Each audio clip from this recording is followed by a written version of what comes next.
Hi guys, back again. It's like a winter's day here in Adelaide. It's pouring with rain and it's a bit chilly. So yeah, anyway, what we're going to talk about today.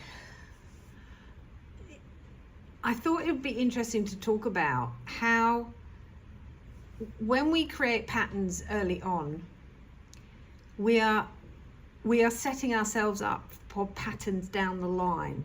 And what I mean by that is, if you were brought up in an environment where there wasn't a lot of love or compassion or kindness or attention or allowing you to be who you are, you will more often than not recreate that pattern with somebody else. You will actually be more enamored by someone that's actually going to help you recreate that pattern. So have you heard about all the girls love a bad boy, that kind of thing? We're always attracted to the bad boy. And I think a lot of the reason that is because we are trying to recreate, and in a way we don't do this consciously but very subconsciously, we're always trying to recreate a situation that happened here. Not always, but a lot of the time. That's why a lot of people will seem to make the same kind of people over and over again, and not really end up in a healthy relationship, because we're actually attracted to people that are going to help us recreate, because we are programs and we are recreating the similar program because that's what feels comfortable, that feels safe in a way, even though it might not be safe, because this person is perhaps a bit like mum or dad, judgmental, critical, or emotionally unavailable. And so on a lot of the time we'll recreate that. And I know I did. The first relationship I ever had, he was very emotionally unavailable. The second relationship, it was more off and on. It was not a stable relationship. I was very attracted to this persona who was going to recreate that for me, not to hurt me, but to help me wake up to the program that I'd been programmed to kind of cycle into. And of course, if you didn't feel loved, accepted, validated, approved of, you'll often find someone else that's going to recreate those emotions inside of you, so that you can actually wake up to the program that is running and see the repetitiveness of that program, of that cycle. And after the second relationship that I would call serious, because I had lots of boyfriends that weren't serious, that we just dated, not really intensely. And the third big relationship, I'd say, or the fourth perhaps, he felt very safe. He felt very, I realized my whole body felt differently. I wasn't as breath taken away. It wasn't like that, that overwhelming, like that sort of clenching of the gut. It's that painful kind of attraction, as I call it. It was this lovely ease and flow kind of attraction. It was comfortable. It was safe. It was stable. If he said he was going to do something, he did it. If he phoned up, if he said he was going to phone up, he phoned up.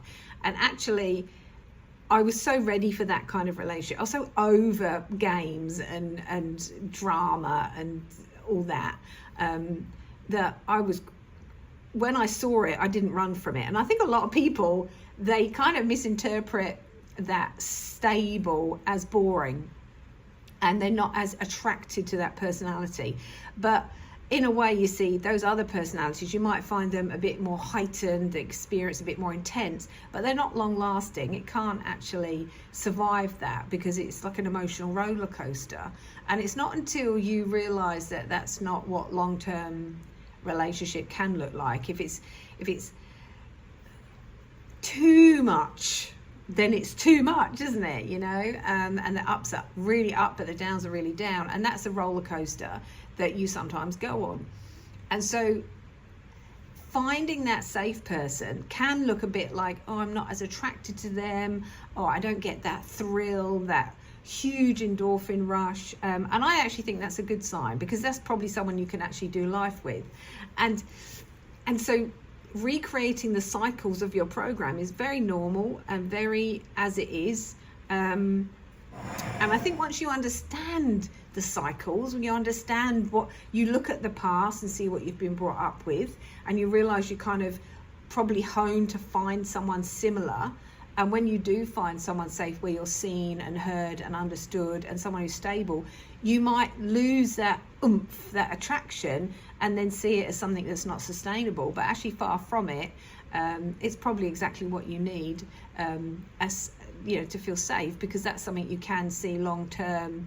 It's stable, it's ongoing. I mean, who wants to create a family with someone that's not, it's too volatile, too up and down?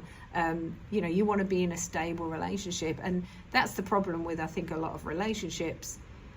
They meet and end up together probably for all the wrong reasons, you know, because you fancy them, or, you know, like they take your breath away, and it all feels very intense in the beginning, but it doesn't seem to last. It's a bit, it fizzles out as quickly as it kind of built up. And, you know, you think that's love, because that's what we've all been taught to believe. You know, The Notebook has a lot to answer for. I mean, if you ever watched that film, don't watch it, because it's not real. It's not based on anything long lasting. It's very sort of intense, and we kind of get that force fed to us on a daily basis through these silly rom-coms that we watch. And part of that is, you know, they're not called programs for a reason, and they're not called television for a reason, because they television. They are programs, and they are programming us on a very subconscious level.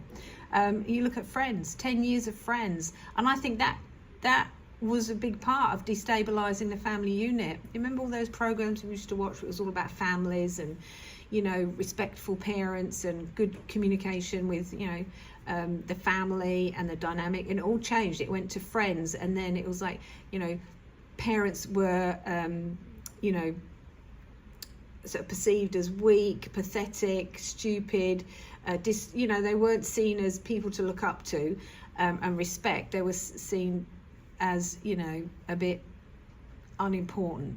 And so, you know, look at Friends, which everyone loved, everyone watched it, or most people, and it was more of the friends. They became more important, and the family went by the wayside. And really, that is a form of programming. We've all been programmed to a certain degree to dishonor our parents, to not listen to them, and now there is a real breakdown of families, and people separating or divorcing from their children or their parents. And I see a lot of that coming up on my feed, so I don't know why that is, where parents are being cut off from their children, which I believe is absolutely tragic. Now, and I see it because, I mean, as a therapist, I would never, ever, ever suggest anyone does anything, because that's not my decision to make. You want to not speak to someone because they've been disrespecting you or abusing you, then that's up to you. But I personally believe that doesn't have to happen. It really doesn't. You probably just have to heal some of your stuff. I mean, if someone's hurting you every day, that's a different story. If someone's getting away with abusing you physically, emotionally, psychologically, and what I mean by that is treating you disrespectfully, harming you on some level, then that's a whole different ball game. No, obviously we wouldn't want anyone to treat us that way, and we do have to have boundaries. But to actually cut someone off causes, I think, a lot of harm on all sides, even to the children who feel like, yeah, that's probably something I need to do. It doesn't actually work. I think it just causes a lot of harm, and I wouldn't even discuss that with a client, because it's not my job to talk about that with the client. It's not my job to tell them who they should and shouldn't talk to. My job is to help them heal and take responsibility, and be healthy and do what's right for them, not to the point where they're destroying relationships. Because yeah, I mean, I know someone mentioned it to me once, and I was like, wow, that was never going to happen, you know.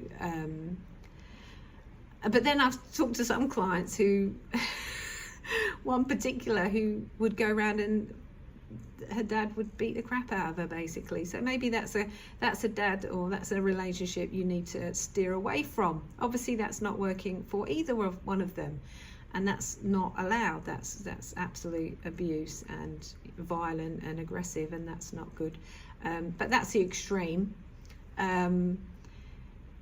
So yeah, and it's all about us learning to deal with our stuff and grow and heal. So reenacting cycles is something that we do, and I think it's important that maybe you have an understanding of that as a form of discernment, you know. So when you meet someone new, oh, what's happening here? What's happening to me? Like, how is this impacting on me? How do I feel? Do I feel safe? Do I feel like, do I trust my intuitive knowing? Can I trust myself enough? And you know, you have to get to know someone. And I believe, you know, even a year, I remember working with a client who met this wonderful person, got married, and after a year of knowing this person just became a totally different personality and became very sort of abusive and narcissistic. So it's ongoing, isn't it? I mean, even after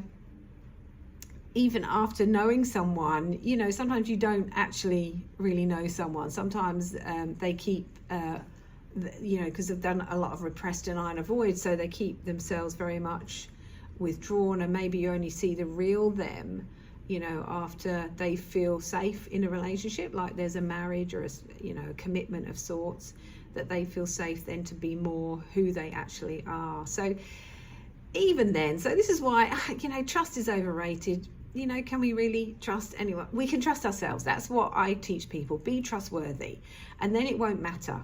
It won't matter what someone else is doing or saying. You'll know how to handle it in the moment that it happens. And if that's the moment you need to say, no, that's enough, or, you know, this isn't okay for me, then you'll say that. You need to be able to trust yourself that you will come through for yourself in a way that's going to be appropriate and right for you in the moment.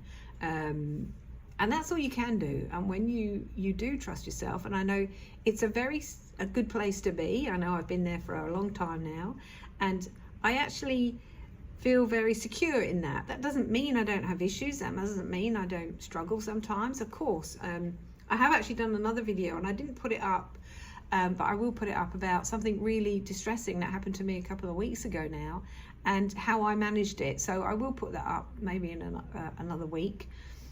Because absolutely we all go through trials and tribulations, but having cycles, understanding your cycle, understanding what gets in the way of you kind of having better, more stable relationships, is something worth looking at, is something worth, you know, yeah. Anyway, I think that's all for now. I better go. You have a lovely day. Take care. Like, subscribe, whatever you do at the end of these videos. Bye.